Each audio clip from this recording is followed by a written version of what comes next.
네, 강의 다시 이어가겠습니다. 마지막! 야, 마지막이다. 아유, 마지막은 오는구나.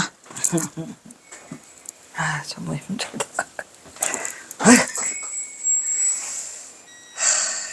힘들어서 그냥 깜빡 잠들어.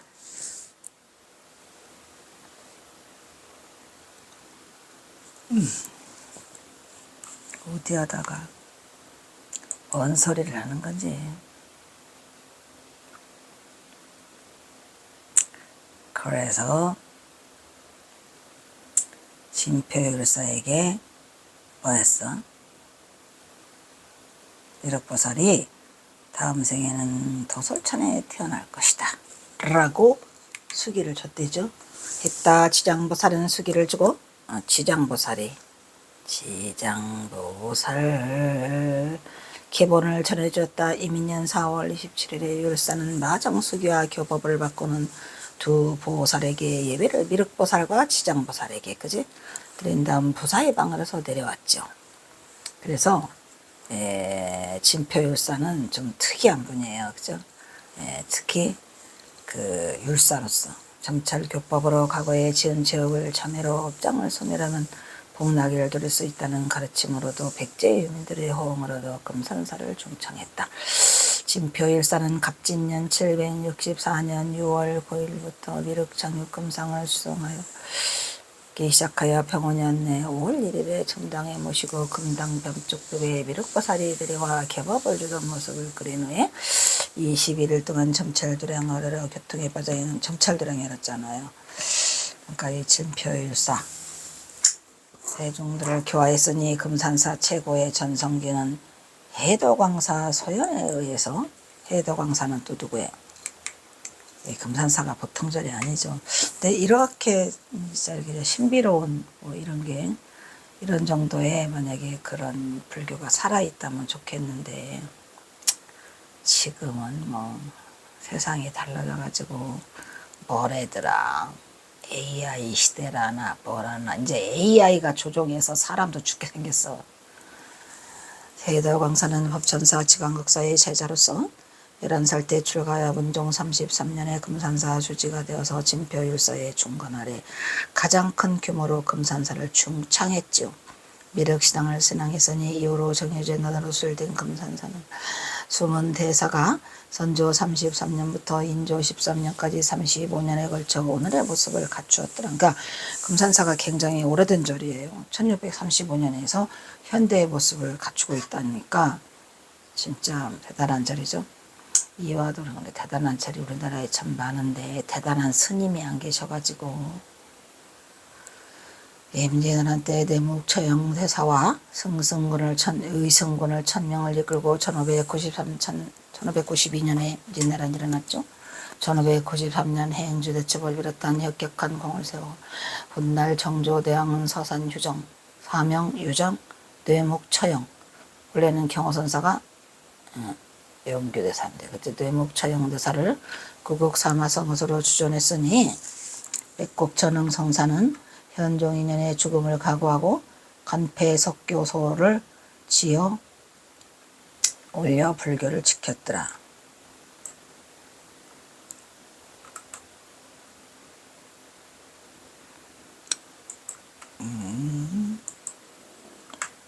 뇌묵처형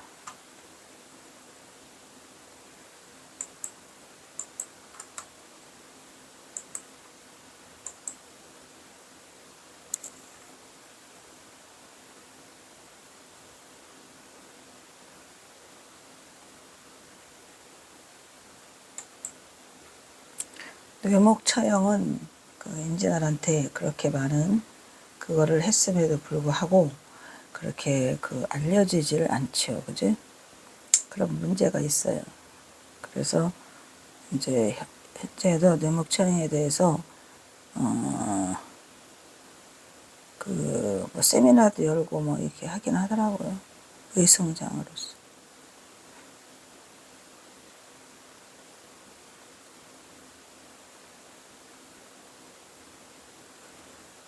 그래서 대목초형은 잘 알려지질 않아가지고 뭐 생물연대조차도 잘 모른다고 합니다. 일단 금산사에서 많은 활약을 했던 우리의 대목초형이 좀 더 잘 알려지는 그런 계기가 왔으면 좋겠다라고 하는 얘기죠. 그리고 그 다음에 이제 우리가 좋아하는 경허선사가 좋아하는 영규대사.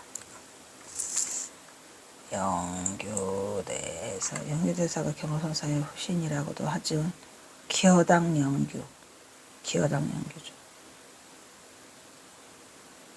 조형과 함께할 충남 공주 출신.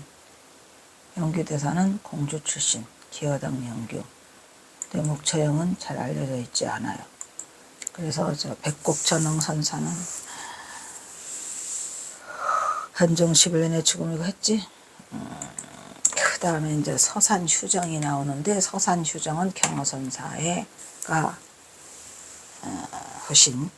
서산휴정은 경허선사의 직속 법맥으로 서산휴정의 13세손이 경허성호인 것이다. 이 모두가 전생년의 소치로 경허선사는 자신의 스승을 찾아 몇백 년의 세월을 뛰어넘을 오늘 이 자리에서 다시 섰으니 환성치안선사가 또 나오는구나. 환성치안선사의 경허선사가 9세손, 11세손, 9세손이란다. 한성치안선사는 최고의 강백으로 1724년에 금산사에서 화엄대업회를 열었을 때 1400명이 운집했다 이 말이에요. 황산치안이 이 경허선사의 9세손이고 서산대사가 13세손인데 환성치안이 이 경허선사의 후신이라는 말 또 있잖아요. 그러니까 이게 한 사람이 계속 이어가고 있지 않냐 이런 생각을 갖게 되는데, 어쨌든 환성치안 선사도 잘못 돼갖고 굉장히 죽음이 처참하죠. 그 환성치안 선사는 역도의 우두머리라고 저기가 돼요. 나중에 역도를 일으켰다. 역적이다 이런 얘기죠. 우두머리로 모함을 받아가지고 1729년에 유배지 제주도에 도착해서 일주일 만에 순교를 하게 되더라. 불행한 일이죠. 저기도 그러잖아요. 태고보우. 태고보우야? 아니지. 태고보우는 경허선사의 초조 법맥이고, 그건 뭐야? 보은사.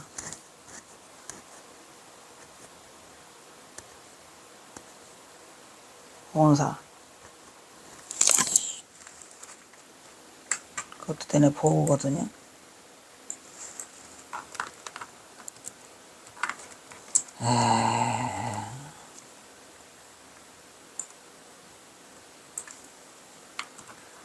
맨날 잊어버려. 태고보우 아니야 거기는. 원보우야.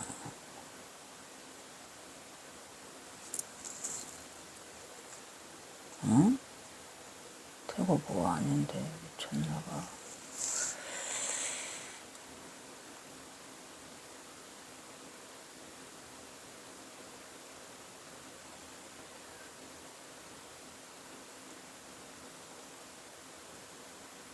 허응당 보고지. 웃기는 사람들이 엉터리가 많아요.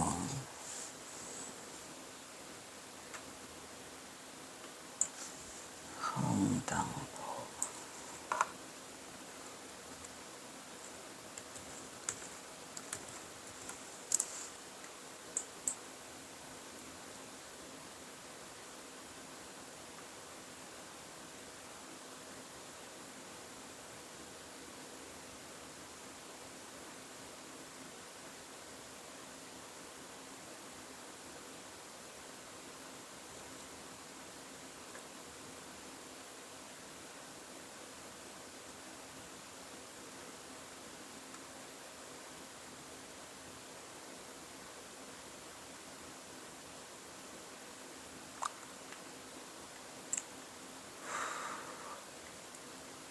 참 어이가 없다.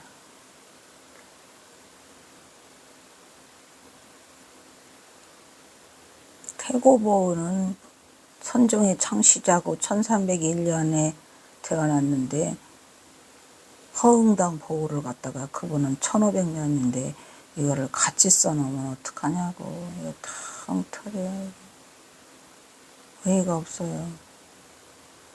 태고보호는 또 태고종의 종조래요. 또 그건 아니지. 그 태고보호가 아니잖아요. 1313년에 이거를 했다고 그러고. 야, 이렇게 엉터리라 이거 어떡하냐. 봉원사는 허응당 보호죠. 태고보호는 무슨 자다가 봉창 소리를 하고 있어. 그래도 이거를 누가 조정하려고 하지를 않으니까.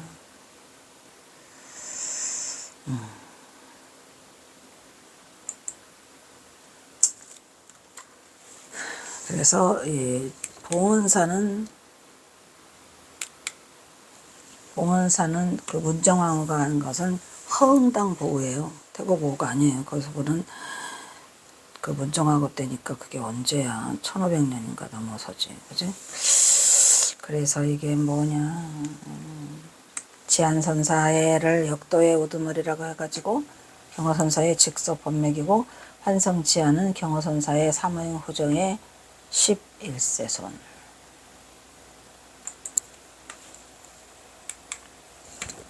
세상사 모두가 자 인연의 소치인 것이다.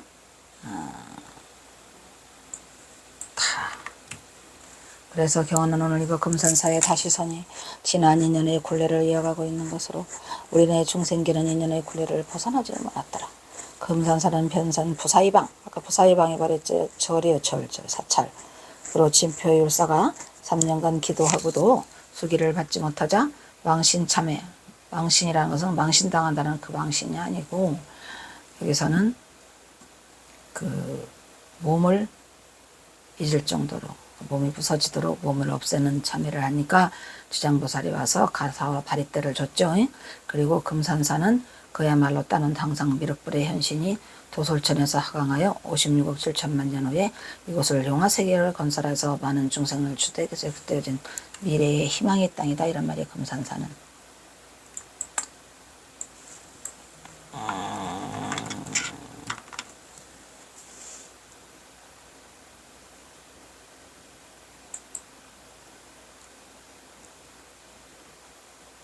근데 그 망신 당한다도 망신이네. 망신. 세상에 살다가 응? 망신 참회가 그 망신 당한다도 이 망신을 쓰네요. 응? 신기하다. 망신도 이 망신이야. 미륵전 포백에는 스님이 기생의 등에 시를 쓰는 특이한 그림이 있으니 이거 그건데 그 홍련 그죠? 스님이 기생의 등에다가 그 시를 써주는 거 있잖아요.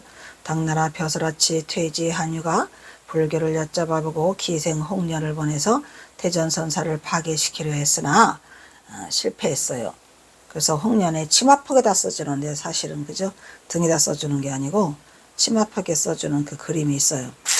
홍련의 목숨이 들게 되자 대전선사가 그의 치마 써줬다. 그의 치마폭에 시 한 수를 써주어 한유의 어리석음을 꾸짖었더라. 이런 그게 있어요. 그림이 여기 나오네요. 10년 불화 취용봉이요 관색 관공색즉공이로다. 여하족의 일적순이 긍타 홍련 이렵 중이로구나. 10년 동안 이 추경봉에서 내려가지 않고서 색과 공을 가나니 색이 곧 공이요 공이고 색이더라. 어찌 조개의 한 방울 물이 흘러가지고 조개종이죠. 조개산이죠. 조개산. 그러니까 선이라는 뜻이요. 한입 홍련에 떨어짐이 옳겠는가. 홍련이라는 기생한테는 절대 굽히지 않는다라는 이런 시를 그 치마에다가 써주죠.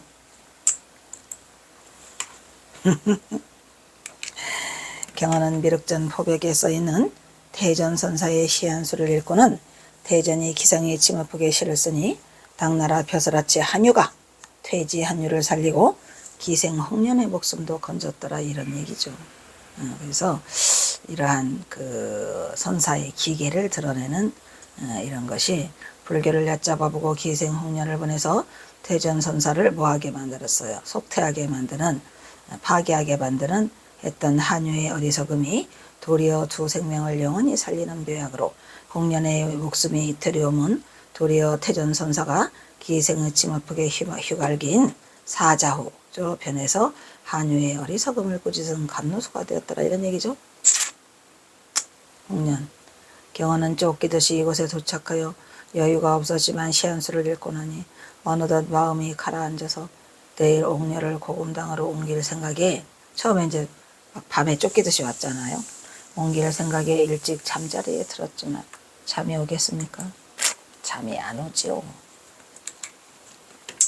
이런저런 생각에 잠이 오지 않았으니 더구나 전쟁통에 인사도 제대로 나누지 못하고 헤어진 두고 전봉준이 마음에 걸려 지금까지는 전봉준이 살아있어요. 어디로? 지금쯤은 뭐 논산에서 헤어지고 남쪽으로 내려와 가지고 지금 뭐 숨고 그러겠구만. 아직은 안 죽었어. 누구를 안 만나가지고 김경천이라는 놈을 아직 안 만났대. 경화선사가 먼저 지금 움직이고 있는 거죠. 걱정이 뭐야? 우리 봉준이는 어찌 되었을까? 오늘 밤은 어디서 고단한 몸을 두이고 한잠을 청하고 있을까? 걱정을 하고 계세요.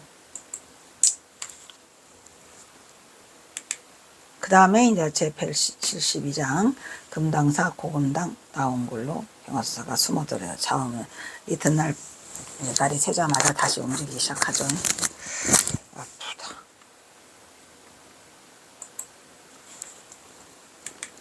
우금치에서 그게 대피한 전봉준이 퇴각하고 나자 경화는 재빨리 가족들을 피신시키고 자신은 옥녀를 데리고 금당사로 스며들었더라. 금산사를 따라 산길로 걸어서 금당사에 도착하고 여러도 해는 뒤었니어 틈으로 가고 석양에 비친 안마이봉과 순마이봉 드디어 안마이봉 순마이봉을 보니까 벌써 마이산에 도착하셨구만. 금당사에 경화의 이런 심정을 아는지 모르는지 찬란한 빛을 바라며 그 위용을 드러내고 있었다. 아이고 우리 옥녀 고생이 많구나. 드디어 다 왔단다. 이곳이 금당사다. 아니에요. 삼촌도 많이 힘드시죠? 경화는 금당사에서 외장을 풀고 집신을 벗으니 아이고 집신은 헤어져 여기저기 구멍이 뚫리고 닳아서 없어져 버린 곳에는 발바닥에 피가 묻어나고 있었으니 이러한 사정은 어린 옥녀도 마찬가지로 발은 천근만근 며칠간 산길을 걸어 발바닥은 차마 복불린 견으로 그 으스라린 상처의 고통은 그냥 감내해야만 했으니 옥년이가 15살밖에 안 되는데 얼마나 힘들었겠어요. 전복 지난 마이산은 바위 봉우리가 두 개가 마치 읍사 말귀와 같은 형상이라 해서 태종 이방원이 마이산이라 했다 그랬잖아요. 불쑥 솟았다고 해서 붙여진 이름이다. 거대한 안봉 두 개가 나란히 솟아있는 모습은 다른 곳에서는 볼 수 없는 아주 이채로운 모습으로 제가 말했잖아요. 별의천지 비인간 동화 속에 있는 것 같았어요. 순간에 동화처럼 보이더라고. 그때도 제가 갔을 때 해가 서산에 뒤었는데 하는데 그냥 마이산 모습이 그냥 푸른색의 벽봉으로 안마이봉과 그 순마이봉이더라 이런 얘기요. 높이도 거의 비슷하고 바위가 있는 곳에는 그 지령이 있어. 지령이 뭐죠? 땅에 신령스러운 기운이 있더라. 아이? 땅에 신령스러운 기운이 지령이 있으면 거기는 뭐가 나와? 수도에는 도인이 나오는 지령이 있는 곳에는 소인이 나오고 수도 도량이 있으니 그게 바로 뭐더라? 금당사더라 이런 말이지. 금당사와 탑사 그리고 고금당. 마이산의 안마이봉에서 백이 내려와 봉황의 머리와 같이 생긴 봉두산으로 갔다가 이곳 봉두산에서 다시 내려온 맥이 뭉친 지점에 금당사가 있고 자리 잡은 곳이 있었더라 이런 말이지. 마이산은 두 개의 바위 봉우리가 오행으로 보면 금체다 이런 얘기야. 그래서 고금당이야. 그래서 금산으로 둘러버렸어요. 이씨 조선의 자신들은 목으로 보았으니 이씨가 목이잖아요. 금금목이다 이런 얘기야. 금금목. 화극금, 금금목, 사유축. 우리 그거 나오잖아요. 이게 그 지금 오행으로 봤을 때.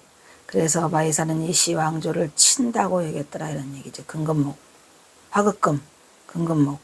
그래서 이름을 속금산으로 부르기도 하며 금기를 묶어 놓았다 이 말이야. 목굴 속자니까 그 속금산.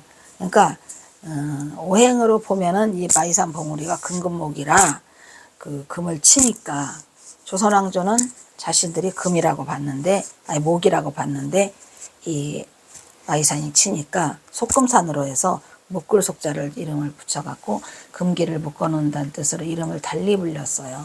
그러니까 방편이죠, 뭐 이것도 다. 응?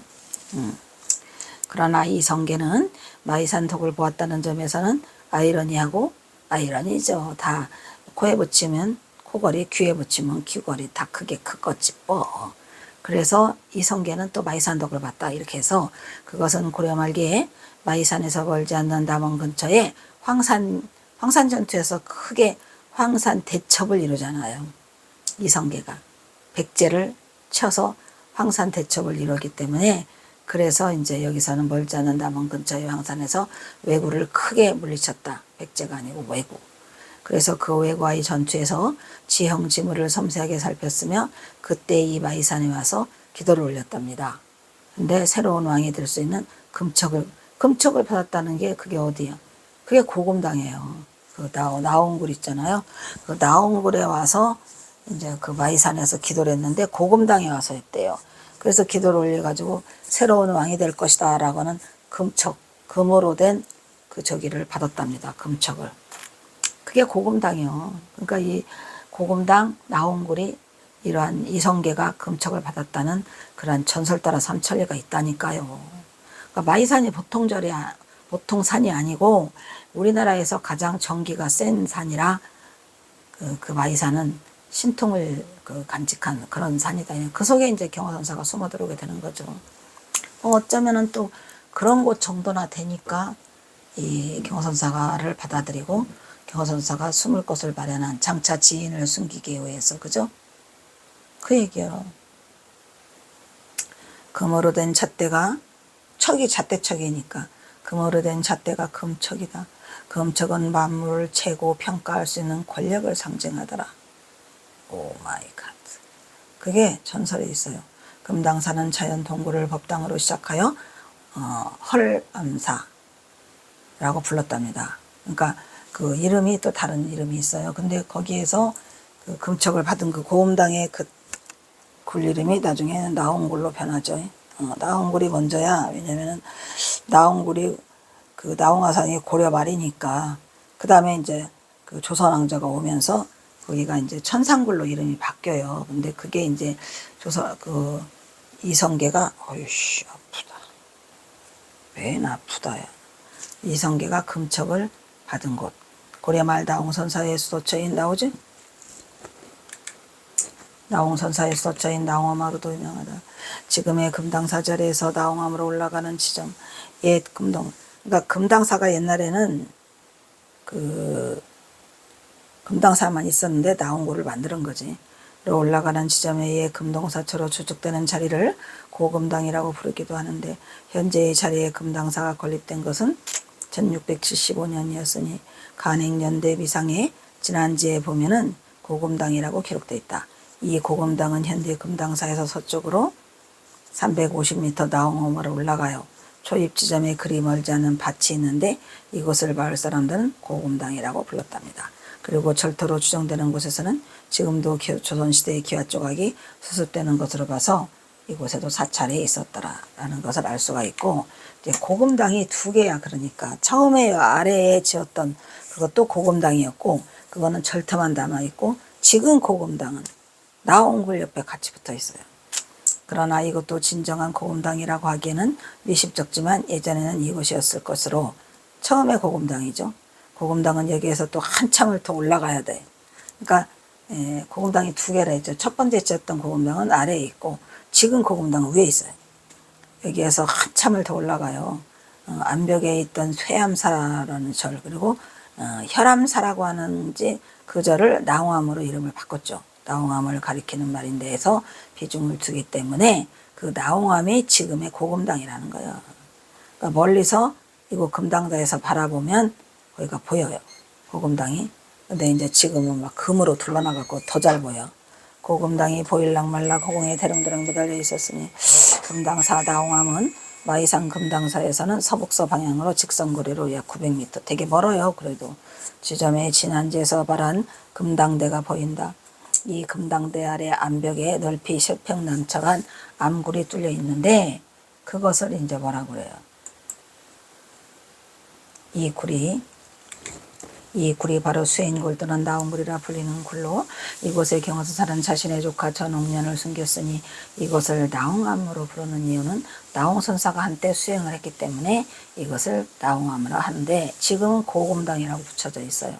이곳이 예전에 암벽에 의지해서 집을 짓고 절반으로 사용했고 당시 지난 현감이었던 민임백의 분집에 나와 기재된 이 마이산편에는 내가 놀러갔을 때 작은 남자가 있었는데 삼면 및 상하가 모두 돌인데 천정은 지붕, 바닥은 온돌, 내벽에 돌로 천연이 만들어 놓은 것이다. 이게 바로 나홍암이죠.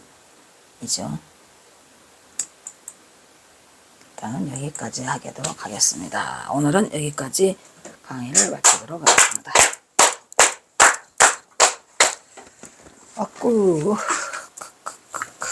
자, 다음은 사홍서원이 있겠습니다.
다음은 경어 대선사와 전봉준 장군에게 바치는 옛날 애국가가 있겠습니다.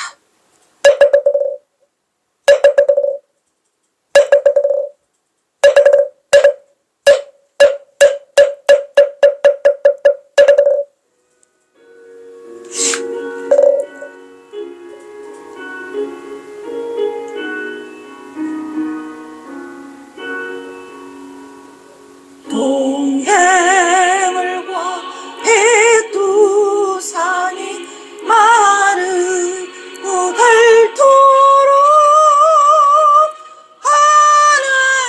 하느님이 구하사 우리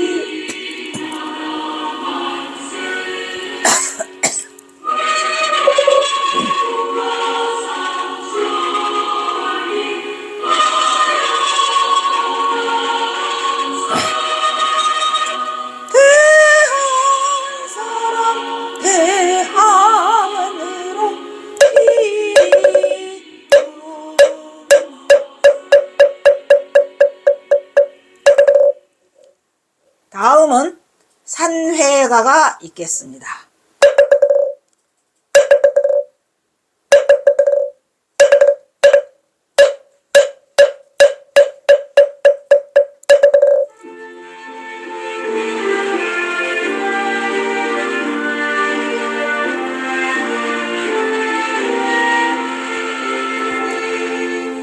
몸은 비록 이 자리에서 어지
성불하십시오.